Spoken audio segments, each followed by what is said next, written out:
देखिए आज का जो हम लोग टॉपिक है क्रोमोसोम। क्रोमोसोम को हिंदी में बोलते हैं गुणसूत्र। देखिए अगर गुणसूत्र की बात किया जाए तो ये गुणसूत्र टॉपिक किस चैप्टर का है?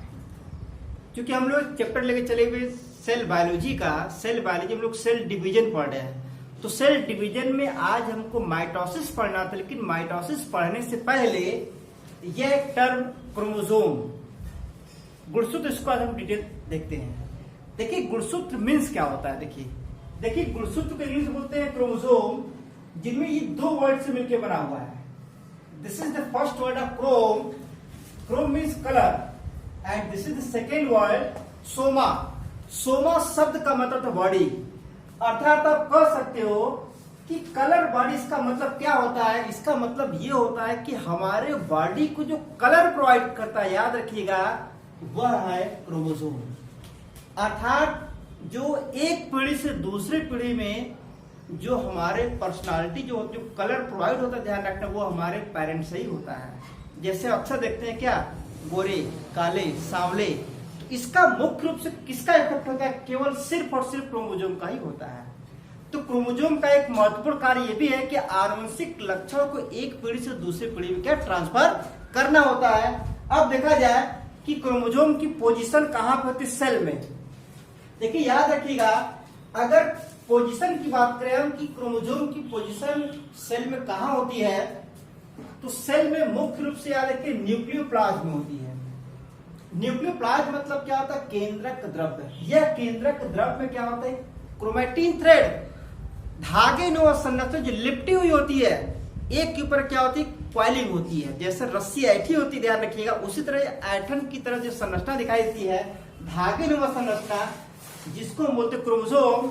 और ये बहुत अधिक संख्या में क्या होता है? न्यूक्लियोप्लाज्म उपस्थित होता है।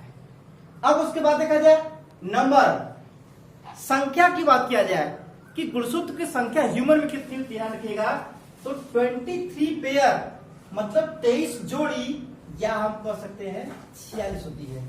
हर एनिमल और हर प्लांट में गुणसूत्रों की संख्या अलग अलग वेरी करती है। सब में गुणसूत्रों की संख्या क्या होती है? अलग अलग होती है। तो मानव की ध्यान रखिएगा, मैमिलियन मानव ध्यान रखिएगा, 23 जोड़ी या 46 होती है। अब देखिए इसकी स्ट्रक्चर की बात करते हैं लोग जो है। अगर इसकी स्ट्रक्चर की बात करते ध्यान रखिएगा, ये आपको स्ट्रक्चर दिखाया गया है। इनकी स्ट्रक्चर ध्यान रखिएगा, वह पार्ट मुख्य रूप से जो क्रोमोसोम के चारों तरफ को जो आवरण होता है, इन चारों तरफ के आवरण को हम क्या बोलते हैं? पेलिकल। ये क्या होता है?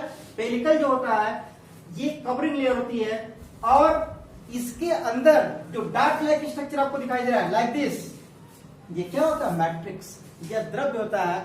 और इसी द्रव्य में आपको संरचना आपको इस तरह दिखाई दिया जा रहा है, इस तरह। तो यह जो संरचना आपको दिखाई दिया इस तरह से क्वाइलिंग, तो यही क्वाइलिंग क्या होता है? आपको क्रोमोसोम जो धागे में जो ऐठी हुई संरचना दिखाई दे रही है, और इसमें हर स्थान पर आपको इस तरह संरचना दिखाई देता है, ध्यान रखिए, जिनको हम बोलते हैं क्रोमोनिमेटा।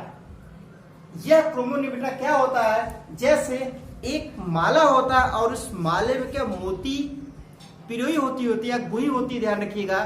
तो एक रस्सी में या एक माले में जो मोती होती है, ध्यान रखिए, उसी मोती जैसी संरचना क्या होती है लोग? दिस इज द क्रोमोनिमेटा, याद रखिए। अब उसके बाद जो इसका याद रखिएगा, जैसे क्या कंस्ट्रिक्शन, ये है कंस्ट्रिक्शन शब्द का मतलब धसान। तो क्रोमोसोम जो पहली धसान होती है, ध्यान रखिए, उसको तो प्राइमरी कंस्ट्रिक्शन। इस प्राइमरी कंस्ट्रिक्शन को हिंदी में बोलेंगे प्राथमिक संकीर्णन। ये देखिए, ये क्या होता है? प्राथमिक संकीर्णन। इसी तरीके से प्राथमिक संकीर्णन होता है ये। फिर उसके बाद आप देखते हो दिस इज सेकेंड कंस्ट्रिक्शन, मतलब द्वितीयक संकीर्णन। ये प्राथमिक संकीर्णन, तो ये आप क्या हो जाएगा?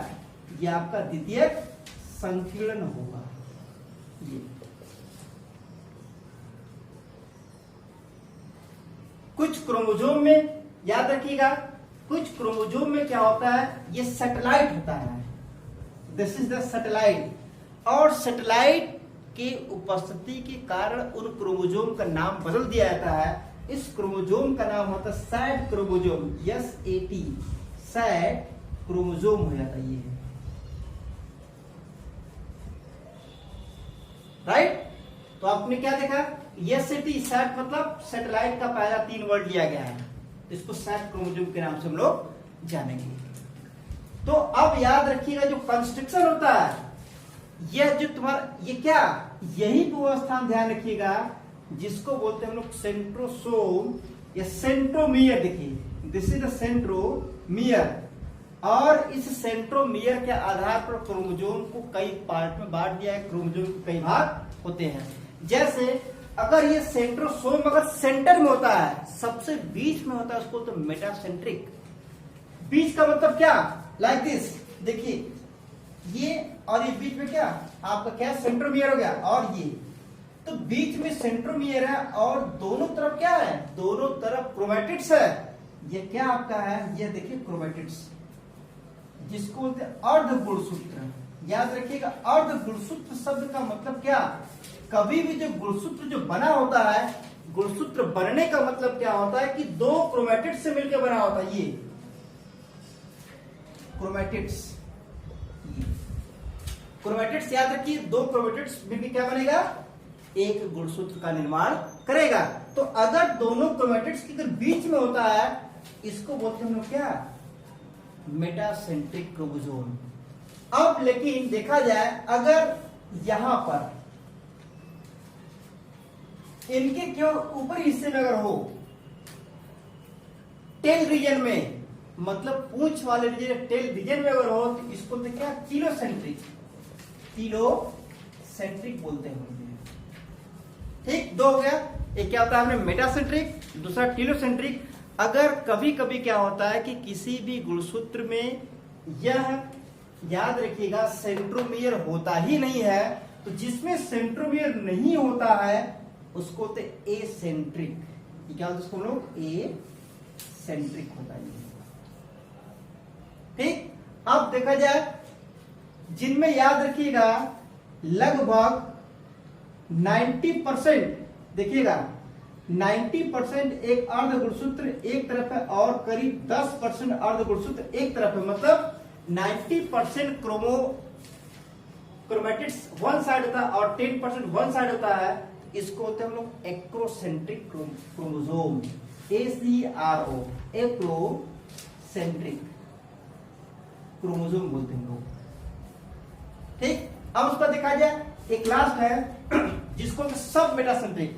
तो देखिए सब मेटासेंट्रिक में क्या होता है कि इसमें 70% एक तरफ क्रोमैटिड्स होता है और 30% एक तरफ क्रोमैटिड्स पाया जाता है, इसको सब मेटासेंट्रिक। तो आपने क्या देखा, मुख्य रूप से 4 प्रकार होते हैं, लेकिन एसेंट्रिक को लेकर टोटल टाइप्स कितने, 5 हो गए हैं। पहला क्या बताया हमने, मेटासेंट्रिक। दूसरा क्या बताया हमने, सब मेटासेंट्रिक। तीसरा क्या बताया हमने जो है एक्रोसेंट्रिक। चौथा बताया हमने एसेंट्रिक। और उसके बाद ध्यान रखिएगा ये क्या, on the basis of centromere. यहां देख रहे सेंट्रोमियर के आधार पर ये कई प्रकार के हो सकते हैं। तो ये देखिए क्रोमोसोम का ध्यान रखिएगा, ये गुणसूत्र, और इसके बाद जो हम लोग ध्यान रखें, हमने आपको बताया कि माइटोसिस टॉपिक स्टार्ट करना है। तो माइटोसिस में एक टर्म आता है, इसलिए इस टर्म को पहले हमने क्लियर किया। धन्यवाद।